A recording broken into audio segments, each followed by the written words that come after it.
People ask us in the sales department here all the time if you ever get in trouble for doing shady stuff with car titles. If you're trying to avoid taxes, if you're trying to avoid inspection, you're trying to avoid other types of requirements. And certainly it's kind of like a game of Russian roulette. You don't know if you're going to get in trouble, but it does happen. Here's a perfect example. A title jumping tax evasion case has reached its end, sentencing of 37-year-old. He was found guilty of violation of Nebraska Certificate of Title Act, willful evasion of sales tax, both felonies. And this defendant made the argument, says nobody was harmed, right? Nobody was a victim. But he still was sentenced to a felony. The prosecutor says he was avoiding paying required taxes and failing to fill out portions of the title. Basically, he did title jumping. He had a title, he didn't put it into his name, he flipped it to somebody else, apparently.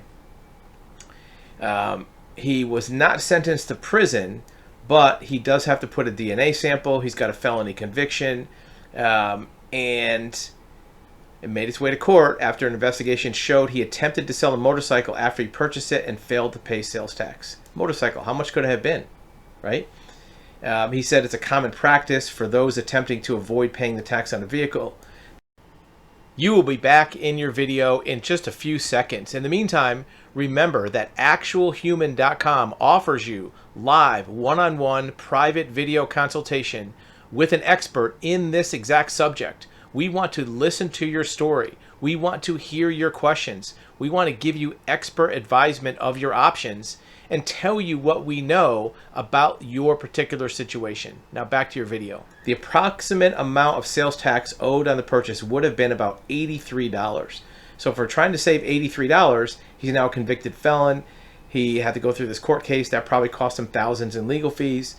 So anytime you're thinking, well, let me try to do something to avoid taxes. Maybe I want to title it out of state. Maybe I want to switch the VIN number. Maybe I want to do a flip title.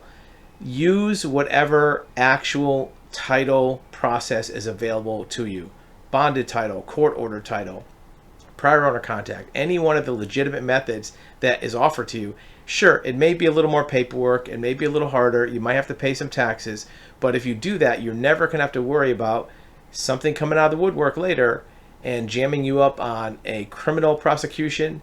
And once you have that, you get another one for something else, now you're going to be looking at jail time. So be aware that you might not think a vehicle title is a really big deal, but there are people out there looking at it. There's task force.